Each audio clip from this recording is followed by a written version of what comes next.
j'espère que vous allez bien. Aujourd'hui, on se retrouve dans une vidéo qui va être trop cool puisqu'il s'agit d'une vidéo sur ma vie de tata. Donc j'espère que cette vidéo va vous plaire et je vous laisse avec la suite. Alors il faut savoir que je suis tata depuis mai d'un petit garçon. Donc, je vais vous raconter un peu comment ça s'est passé, l'annonce, la grossesse, l'arrivée, mon ressenti, aussi les choses dont je me suis rendu compte et un peu vous partager tout ça, mes réflexions, tout ce que j'ai un peu appris entre guillemets dans ces premières semaines en étant tata et tout au long de la grossesse de ma sœur. Donc j'espère que ça va vous plaire. J'ai pas prévu de script, mais je vais essayer de pas aller dans tous les sens et de vous faire une vidéo qualitative. Donc je vous laisse avec la suite et cette intro est beaucoup trop longue. Donc il faut savoir que je suis tata depuis mai d'un petit garçon. Voilà, c'est tout ce que je vous dirai sur l'identité de ce bébé. Et du coup, on va remonter en arrière.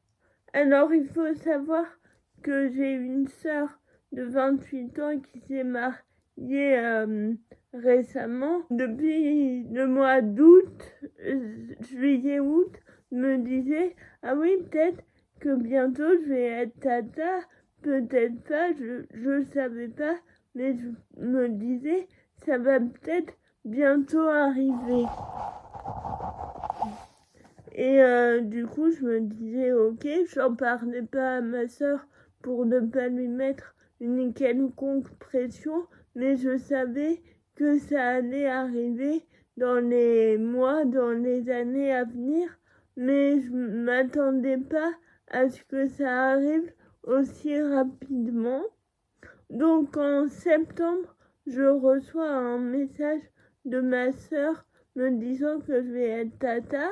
Donc là, je me dis, au début, je vois ça, je suis très joyeuse, mais j'ai pas une réaction très prononcée, le temps de me rendre compte.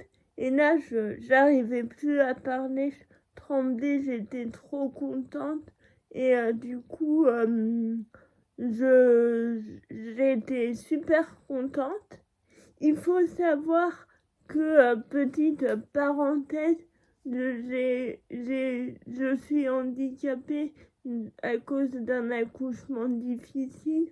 Donc voilà, ça a son importance pour la suite du récit. Donc déjà le premier trimestre, je suis inquiète que ça n'aboutisse pas. Enfin, c'est très bizarre parce que d'un côté, je suis très contente de devenir tata. C'est tout nouveau. En plus, je viens de perdre mon père 3 mois avant. Donc c'est vraiment un souffle d'air dans ma vie. Et c'est aussi, je me dis, bah oui, je vais être tata, mais c'est pas sûr parce qu'on sait jamais ce qui peut se passer lors de l'accouchement. Donc j'étais attachée à ce petit être, stressée de savoir si ça allait aller au bout et si ça allait bien se passer. Et aussi, du coup, je me dis, bon, bah, je vais être tata, c'est cool. Et là, je me confronte à un premier problème, c'est le manque de ressources sur les tatas. On a plein de choses sur la parentalité, sur les grands-parents, sur les amis, sur tout ça, mais sur les tatas, dans ce que j'ai trouvé, il n'y avait rien, mais rien, c'était c'était affolant le manque d'informations sur ce rôle-là, parce que je savais pas comment être tata. Je savais la tata que je voulais pas être, mais je savais pas la tata que je voulais être. Donc c'était compliqué, surtout que moi je suis plutôt dans l'éducation positive, non violente, etc. Donc je voulais être une tata cool, mais je savais pas comment faire. Donc les mois passent, et la grossesse se passe. J'y crois pas trop, je suis un peu stressée, même très stressée. Et, et ce qui se passe, je suis désolée pour les mouches, mais bon. Et du coup, je suis très stressée et en même temps très heureuse. Donc voilà, on arrive en avril, donc les dernières semaines de grossesse. Et là, c'est très compliqué. J'ai beaucoup d'angoisse. J'ai peur pour ce bébé. J'ai peur pour ma sœur. J'ai peur pour tout. Il y a des traumatismes que j'ai qui ressortent. Et, euh, et c'est compliqué. Mais d'un autre côté, je me dis qu'il faut pas... qu'il faut éviter de transférer ses propres peurs sur une autre personne. Je sais pas si vous voyez ce que je veux dire, mais je me dis, j'ai pas envie d'en parler et d'inquiéter ma sœur pour par rapport à tout ça. Donc bon, les 9 mois passent et j'étais dans le sud et je rentre dans le sud et le lendemain, matin en me réveillant, j'ai un message de ma sœur qui me dit qu'elle est à l'hôpital et qu'elle a perdu les os. Donc moi je suis là, oula, c'est trop bien, elle est à l'hôpital, donc je suis rassurée. Et je me dis, bon, ça va aller.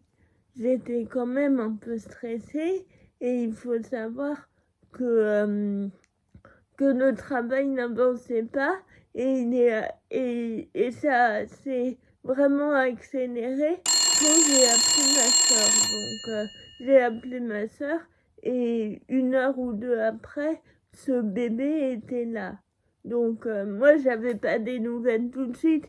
Le temps qu'il fasse tous les soins, tout ça, qu'il fasse les premiers soins, qu'il vérifie que le bébé aille bien, que la maman aille bien, que le papa prenne son rôle de père parce que c'est important.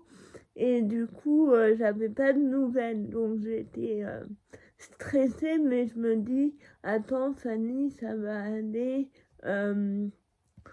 Elle est entre de bonnes mains, tout va bien.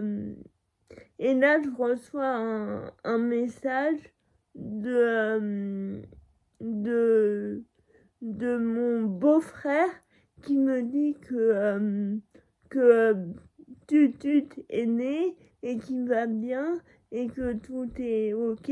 Et donc, du coup, je suis super contente. Et là, je me dis, ah, je suis soulagée. Le petit est arrivé. Il va bien. La maman va bien. Donc, tout va bien. Donc, le lendemain, je vais voir ce bébé et je le prends pour la première fois. Et j'avais un peu peur, donc je profite pas vraiment du moment, mais j'étais quand même contente. Et le lendemain, je le reprends, mais mieux. Et là, il me regarde, je le regarde, et il y a cet amour qui arrive, et je suis là. Mais en fait, c'était une évidence. C'est comme s'il avait toujours été là. C'est mon neveu, je serai sa tata, je le protégerai.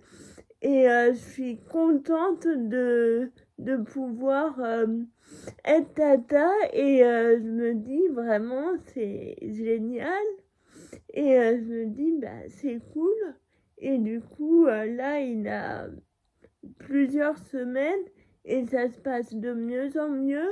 Je suis apte à m'en occuper.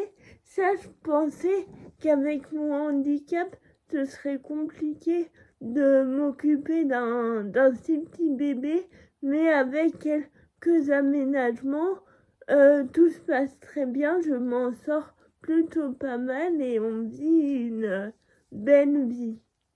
Donc voilà. Alors, ce que je voulais dire, c'est qu'on a beaucoup de ressources pour les parents, tout ça, et pour les tatas, j'avais pas de ressources.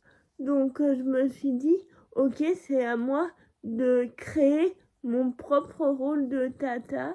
Donc, du coup, tous les jours, j'essaye de m'améliorer, de me de me cultiver, d'apprendre, d'être auprès de ce bébé, de m'occuper de lui. Et c'est vraiment un immense bonheur. Je pense que être tata, ça m'apporte beaucoup. C'est un rayon de soleil quand je le vois. C'est fou la connexion qu'on a. Enfin, c'est vraiment sympa. Après, c'est vrai que c'est difficile de remettre un peu chaque chose à sa place, de prendre sa place sans trop déborder sur le rôle des parents, d'être là sans être présente. Mais je pense que c'est un bonheur et que il faut parler pour ajuster et toujours être en accord avec les parents parce que c'est aux parents de choisir ce qu'ils veulent pour leur enfant. Je trouve que je vais sûrement être sa nounou en même temps, donc ça c'est à voir et du coup bah je suis la plus heureuse et je pensais pas que ça m'apporterait autant de choses. Ça m'a rapproché de ma soeur et de mon beau-frère et vraiment c'est cool et c'est un rôle que j'adore. Tous les jours j'essaye de m'améliorer. J'ai regardé un peu les travaux de Marion Querc, de Cédric Rostin, d'Héloïse Junier, tout ça, tout ça. Donc j'ai quelques bases pour savoir m'occuper entre guillemets d'un enfant, même si les livres nous apprennent pas tout, mais je pense que de faire des recherches, de parler avec les parents, c'est important et c'est primordial en fait. Parce que s'il n'y a pas une bonne communication entre les parents, les grands-parents et les oncles et tantes, bah ça va pas. Du coup, je m'attendais pas à ressentir autant d'amour et je m'attendais pas à être aussi proche de ma sœur. Enfin, j'ai jamais été aussi proche d'elle. Je suis super heureuse et du coup, voilà. J'espère que ça va continuer à bien se passer, mais il n'y a pas de raison. Donc cette vidéo est terminée. J'espère qu'elle vous aura plu, qu'elle vous aura aidé. C'est vrai que j'ai fait 2 dernières vidéos qui n'étaient pas très faciles à regarder, mais là on va aborder des sujets trop cool. En plus c'est l'été, donc je vais pouvoir vous faire des contenus été. Je suis trop contente. Et juillet-août, on va passer à une vidéo une semaine sur 2 parce que j'ai envie de profiter de mes vacances. Et en septembre, tout redeviendra une vidéo par jour, sauf si s'il y a des changements. En tout cas, je vous remercie d'avoir regardé. Je vous fais des bisous et je vous dis à la semaine prochaine. Bye bye.